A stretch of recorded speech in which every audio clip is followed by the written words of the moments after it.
Salut à tous les amis parieurs, j'espère que vous avez tous la pêche. On se retrouve pour une vidéo d'analyse et de pronostic. Cette fois-ci, pas pour l'UFC, pour le Bellator. Bellator qui passera à Paris. Et on retrouvera en co-main event Cédric Doumbé face à Jalel Willis. N'hésitez pas à vous abonner les amis, si ce n'est pas déjà fait, à lâcher un petit pouce en l'air pour donner de la force pour la vidéo. Vous pouvez retrouver tous les tickets gagnants des pronostics que je fais sur les réseaux sociaux. Les liens ils sont dans la description de la chaîne, Facebook, TikTok, Instagram, Twitter. N'hésitez surtout pas à les regarder, à vous abonner pour donner de la force. Merci les frérots. Et on retrouve du coup sur la carte principale du Bellator 5 combats sur lesquels on va pouvoir jouer. Et on a, c'est dommage, sur la carte prélim, pas mal de combats intéressants que je ne vais pas analyser parce qu'on ne peut pas les jouer. Ceux-là, on a Mansour Barnaoui par exemple. On a Slim Trabelsi, le combattant poids lourd invaincu à 6-0 pour l'instant. Donc eux, ils seront sur les prélims. Donc on va passer directement à la carte principale. On retrouve du coup en premier combat du Bellator Paris, catégorie Featherweight, le français Yves Landu contre Jonas Billarino. Comme je viens de le dire, Yves, donc, il est français, il a 37 ans, 20 victoires pour 9 défaites en carrière, 5 victoires par KO ou KO technique, 5 par soumission et 10 par décision ensuite. Pour les défaites, une fois par KO, une fois par soumission et 7 par décision. Beaucoup de finish et dur à finir, hein, Yves Landu, il est très solide.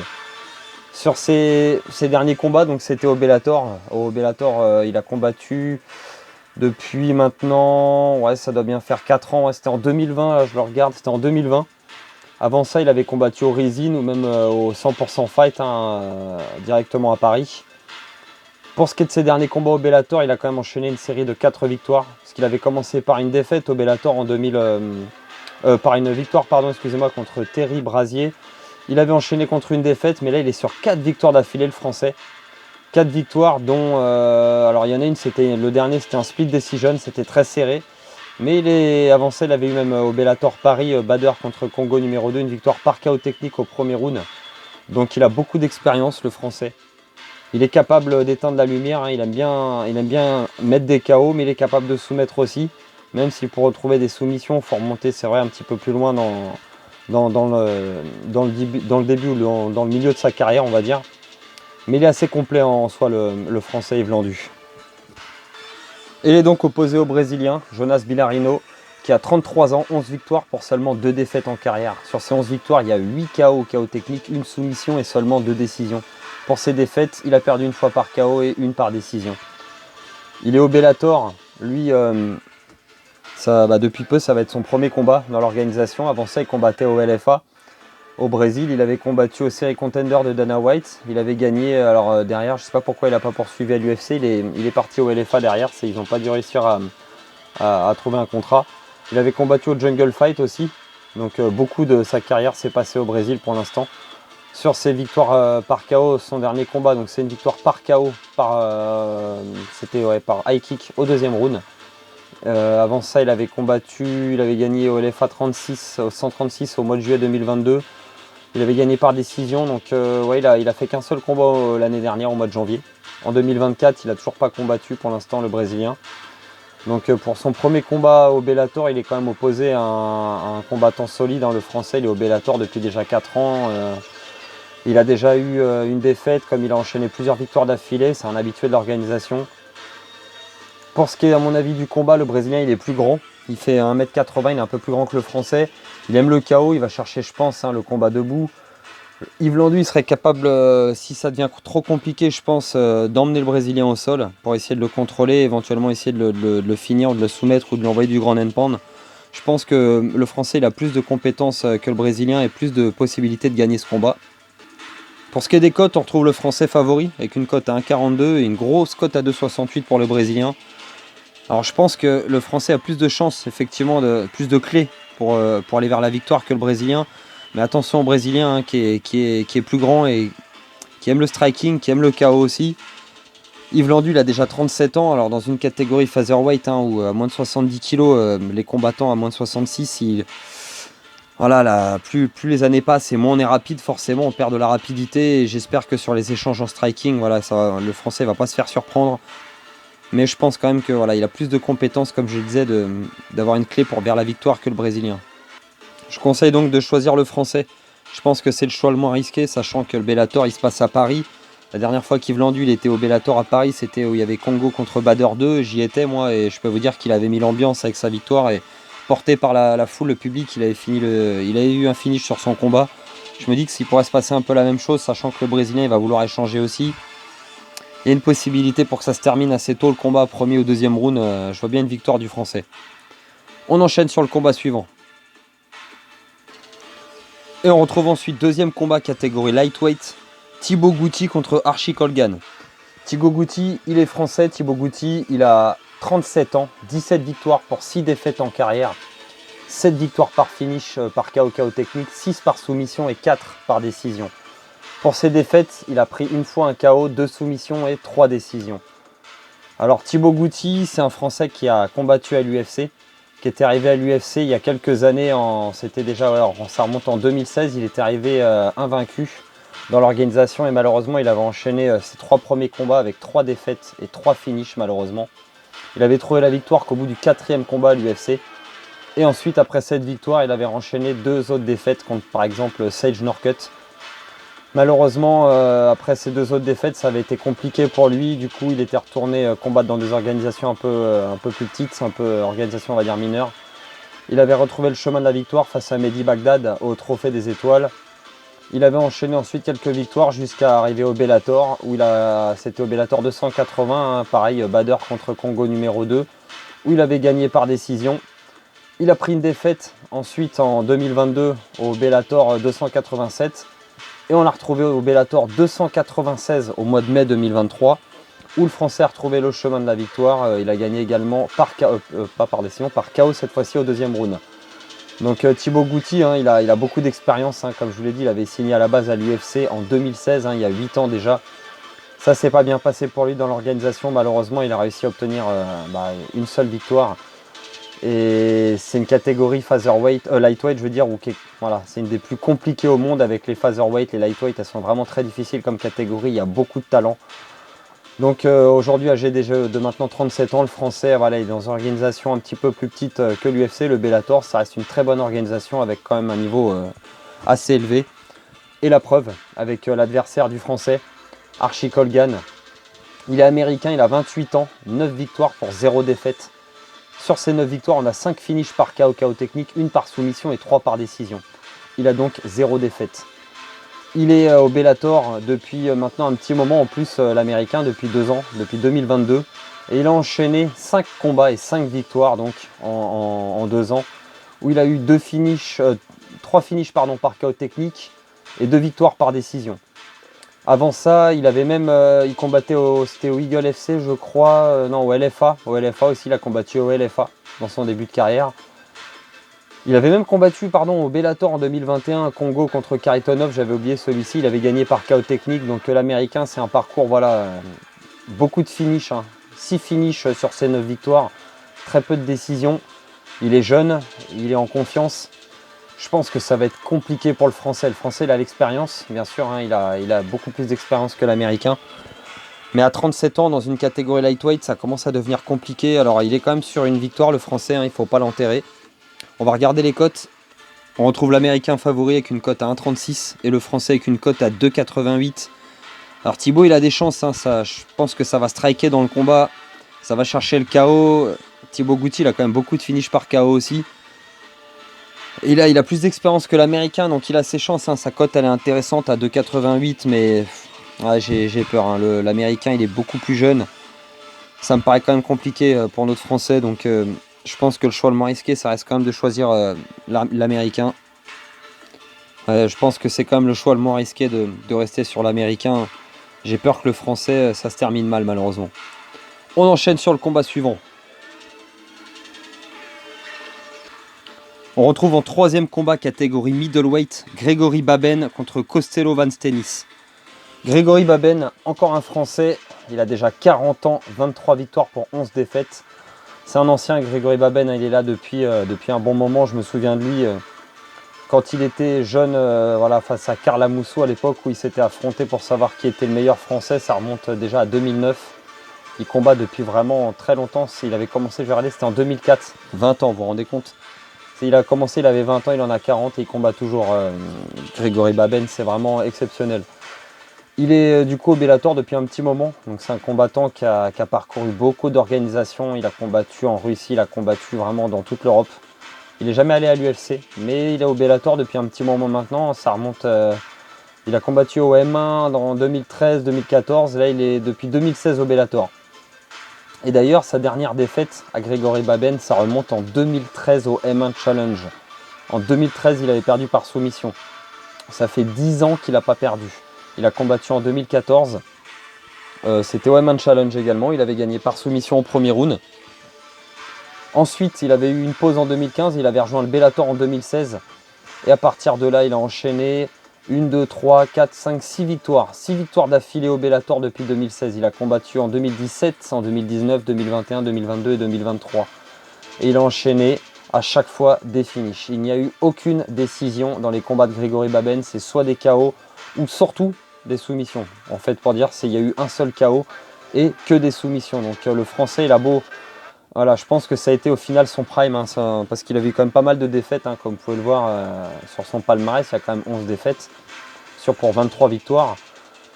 Mais son prime, il a dû le trouver entre 30 et 40, faut croire, hein, Grégory Baben, parce que depuis, donc, il est sur une série vraiment très impressionnante, hein, et avec voilà, que des finishes. Il va être opposé à un adversaire solide. Il vient des Pays-Bas, de Hollande, Costello Van Stennis.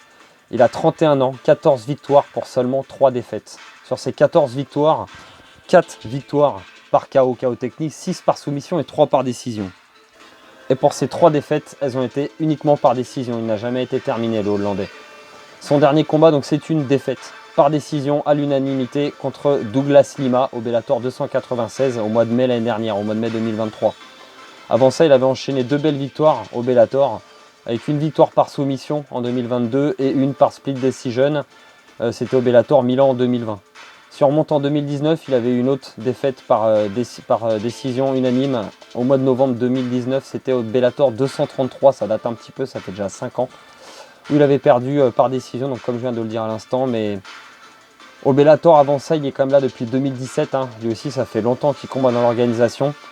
Et il avait quand même enchaîné une belle série de 4 victoires avant de subir sa première défaite en 2019 donc dans l'organisation. Il reste sur une défaite, mais face à Douglas Lima. Hein. Douglas Lima, c'est quand même l'ancien champion, hein, de l'organisation, qui avait battu même à l'époque Michael Page ou Rory McDonald pour défendre sa ceinture, qu'il avait pris des mains de Andrei Korekov. Donc très solide Douglas Lima. La défaite de Costello Van Stennis face à un ancien champion, elle est voilà, tout à fait honorable. Et face au Français, Grégory Baben, je pense que ça va être voilà, compliqué pour le Hollandais. Il a beaucoup moins d'expérience que le Français en MMA. Même si forcément, il a plus l'avantage, je pense, en striking. Le Français, il a beaucoup plus de compétences, il me semble, et beaucoup plus d'expérience que le Hollandais sur la capacité de finir ce combat. Et pourtant, le Français, on va voir les cotes, il part pas favori. Donc ça reste relativement serré. On retrouve le Hollandais favori avec une cote à 1,61 et le Français une cote à 2,18. Il n'y a pas énormément d'écart. Je pense que la série de victoires du Français, invaincu depuis 10 ans maintenant, sa dernière défaite remonte à 2013. Il est en confiance. Le Hollandais qui sort d'une défaite, c'est peut-être moins le cas. Là, on peut avoir des doutes quand on revient d'une défaite. Hein, forcément, c'est humain. Quand vous avez perdu, vous vous remettez en question. Donc je pense qu'il y a moyen de tenter la cote de Grégory Baben. Même s'il a 40 ans, voilà, il reste en très très bonne forme physique. Il a toujours le KO power. Il est capable de soumettre, d'emmener au sol, même de remporter le combat par décision. Même si ça fait longtemps qu'il n'a pas eu de décision, hein, Grégory. Je pense qu'il y a moyen de tenter sa cote. Ouais, je vous conseille donc de choisir Grégory Baben, les amis. C'est un choix peut-être un petit peu risqué parce qu'évidemment il a déjà 40 ans, que son adversaire est beaucoup plus jeune. Mais Grégory, il n'a pas perdu depuis 10 ans. Vous vous rendez compte, c'est quand même pas rien. La confiance, elle est là. Et même s'il a 40 ans, je pense qu'il a une grande confiance en lui, dans ses capacités. Et il doit pouvoir terminer ce combat. On pourrait même avoir un finish. Donc c'est un peu risqué, mais je vous conseille de tenter le Français. On enchaîne sur le combat suivant et co-main event. C'est parti. Et on retrouve ensuite, catégorie welterweight, le combat qui intéresse tout le monde, Cédric Doumbé contre Jalel Willis. Cédric Doumbé, hein, vous le savez, il est français, 31 ans, 5 victoires pour une seule défaite en MMA, 5 victoires par KO ou KO technique pour les finishes. Et sa seule défaite, elle a été voilà, par chaos technique entre guillemets, puisque c'était la défaite controversée contre Baki, où il y a eu la fameuse voilà, épine dans l'orteil. On va en rester là-dessus. Donc Cédric Doumbé, il vient donc du kickboxing, hein. Il a été champion du Glory, multiple champion du Glory. Il a un énorme pied-point, hein. Voilà, il est avantagé sur tous ses adversaires en striking. Grosse défense de lutte, grosse capacité à mettre son menton devant, à avoir une garde très basse et à avoir de très bons sprawls. Même être capable s'il se fait emmener au sol, de ne pas prendre de dégâts, de savoir se relever, savoir protéger, sans prendre de frappes significatives qui vont voilà, lui coûter des points. Il a vraiment travaillé tout ça, il est très fort là-dessus. Même s'il a un petit gabarit pour les welterweights, ça pourrait être un petit désavantage, mais il compense ça avec sa puissance, hein, Cédric, parce qu'il a un gros knockout power. Il est donc opposé au très courageux Jalel Willis, l'américain de 32 ans, qui a 16 victoires pour 5 défaites en carrière. Pour ces 16 victoires, on a 5 victoires par finish par KO technique et 11 décisions. Pour ses défaites, il a pris 2 KO, 2 soumissions et 1 décision. Son dernier combat, c'est une défaite. Il s'est fait terminer par KO au premier round contre Ramazan Kuramagomedov, qui est un très solide adversaire, qui est invaincu, un adversaire russe, et il a vraiment voilà, eu forte affaire face à lui, Willis. Donc il avait perdu par KO au premier round. Avant ça, il avait une victoire par décision en 2022. Et si on remonte les 2 autres combats d'avant, il avait perdu 2 fois, où il s'était fait soumettre sur les deux combats au premier round. Donc voilà, parcours compliqué depuis 2021 pour Jalel Willis, hein. Si on prend les 4 derniers combats, il n'y a qu'une seule victoire. Et il s'est fait finir 3 fois. Surtout, il s'est fait finir par KO à son dernier combat. De ce qu'il dit sur les réseaux, Willis, il dit que voilà, il va expliquer ce que c'est que le MMA à Cédric Doumbé, comme si Cédric c'était un nouveau dans le MMA, mais je pense qu'il n'a pas capté que Cédric il s'entraîne maintenant depuis longtemps. Et qu'on a bien pu le voir sur son combat contre Baki, que même si tu es voilà, adepte d'essayer de lutter, d'emmener tes adversaires au sol, c'est pas facile d'emmener Cédric au sol. On l'a vu sur le deuxième round contre Baki, où il a pas réussi un seul takedown et que ça avait été compliqué. Je pense que Jalel, il va peut-être sûrement essayer, quand il va comprendre très rapidement qu'en striking ça va être impossible pour lui, il va sûrement essayer, je pense, mais je le vois pas réussir à amener Cédric au sol. Je pense qu'il n'y arrivera pas, et même s'il y arrive, je pense qu'il fera rien. Il n'y aura pas vraiment de dégâts ou de tentatives de soumission qui vont voilà, réussir ou porter à quoi que ce soit ou vers un finish crédible. J'y crois pas. Je pense que ça va être compliqué pour lui en striking tout court. Il revient d'un KO. S'il a vraiment voilà, confiance en lui et en ses capacités, il risque peut-être de se jeter. Vu que de toute façon, la plupart de ses victoires, elles ont été par KO quand il a des finishes, l'américain. Sinon, il finit beaucoup par décision. Donc je pense que voilà, il y a pratiquement aucune chance, à moins d'un lucky punch, un truc de malade mental dès le début du combat. Ça peut arriver, tout est possible dans le MMA, mais j'y crois pas, bien évidemment. Ça me paraît très peu probable. Pour ce qui est des cotes, on retrouve Cédric Doumbé favori avec une cote à 1,27, logique, et une grosse cote à 3,45 pour l'américain. Alors je vous conseille bien entendu de choisir Cédric, évidemment, je vois très peu de chances pour l'américain de remporter ce combat. Sa cote elle est énorme, mais non, ne vous risquez pas, vous risquez de perdre de l'argent si vous misez sur l'américain. Je pense que même s'il a beaucoup plus d'expérience en MMA que Cédric Doumbé, il a sa carrière en kickboxing derrière, faut pas oublier ça. Et je pense que l'américain, il va s'en souvenir quand il va prendre des parpaings dans la face, quoi. On enchaîne sur le dernier combat et main event, c'est parti. Et on retrouve ensuite enfin en main event, catégorie bantamweight pour la ceinture mondiale du Bellator, Patrick Mélange contre Magomedov. Alors l'américain surnommé Patchy Mix, il a 19 victoires pour une seule défaite en carrière. Sur ces 19 victoires, on a 2 victoires par KO ou KO technique, 13 par soumission et 4 par décision. Sa seule défaite, elle a été par décision. D'ailleurs, sa seule défaite, il faut remonter à 2020, il y a déjà 4 ans, il avait perdu par décision unanime au Bellator 246. Depuis, il a quand même enchaîné une belle série de 6 victoires où il avait battu sur son dernier combat en 2023 Sergio Pettis par soumission au deuxième round. Et il avait déjà donc battu Magomedov, c'était en décembre 2022 au Bellator 289. Il avait battu par soumission au deuxième round. Donc il est très solide, très solide l'américain. Il est surtout au sol. Il a un sol extrêmement dangereux, capable de soumettre dans beaucoup de positions. Et il est opposé face au russe donc pour la revanche. Le russe Magomed Magomedov, il a 20 victoires pour seulement 3 défaites en carrière. Sur ces 20 victoires, on a 4 victoires par KO technique et 10 victoires par soumission et seulement 6 par décision. Pour ses défaites, sa seule défaite par soumission, donc elle a été contre l'Américain. Et il a 2 défaites sinon par décision. Son dernier combat, c'est une victoire. Il a renoué avec la victoire en battant au premier round par soumission Dani Sabatello au Bellator. C'était au Bellator MMA Rising 2, c'était au mois de juillet 2023, l'année dernière. Et avant ça, son combat d'avant, c'était sa fameuse défaite donc, contre Patrick au Bellator 289 en 2022, donc il avait perdu par soumission. Il avait enchaîné une victoire avant ça au Bellator 282 en 2022 et une autre défaite qu'il avait perdu par décision, c'était au Bellator 264, c'était au mois d'août 2021. Donc il a quand même eu sur ces 3 défaites, il en a eu 2 sur les 3 dernières années, le russe, dont cette défaite contre le champion où il a perdu par soumission au 2e round. C'est une revanche, peut-être un peu tôt, il a fait une victoire et bon après c'est le Bellator, il n'y a pas 50, voilà, le roadster est beaucoup moins fourni qu'à l'UFC et c'est pour ça que je pense qu'il a immédiatement sa chance parce que c'est également aussi le russe un talent. 20 victoires pour seulement 3 défaites en carrière, donc gros talent. C'est une revanche qui va être très serrée je pense, très serrée. Elles vont être aussi serrées que sont les cotes. On retrouve quand même le champion donc favori, qu'une cote à 1,69 et une cote à 2,03 pour le russe. C'est très serré comme vous pouvez le voir. Comme leur premier affrontement, hein, de toute façon les deux ils sont experts en combat au sol. Je donnerais quand même un avantage en striking pour le russe, mais voilà, l'américain, il est quand même solide, il est, voilà, grosse expérience. Il a beaucoup de finish lui aussi et très peu de victoires par décision. Je pense qu'on va avoir un finish sur ce combat-là aussi, sûrement une soumission. Mais voilà, le russe, il a ses chances de remporter le combat aussi. Il est très talentueux.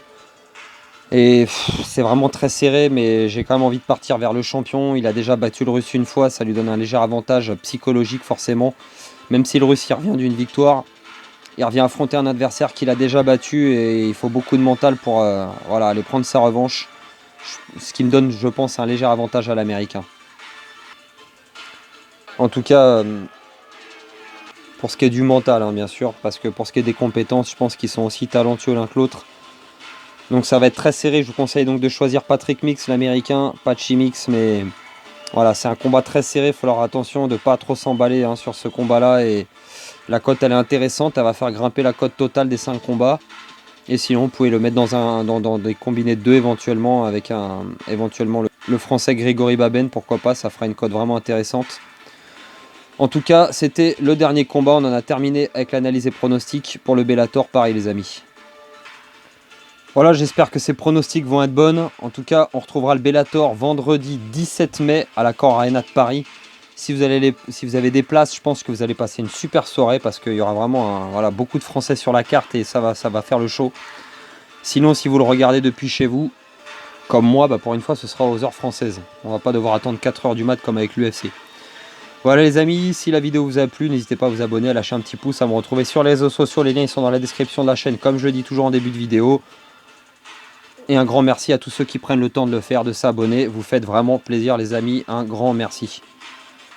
Et on se retrouvera la semaine prochaine pour le prochain UFC. Je ferai une vidéo d'analyse et de pronostic pour le prochain événement.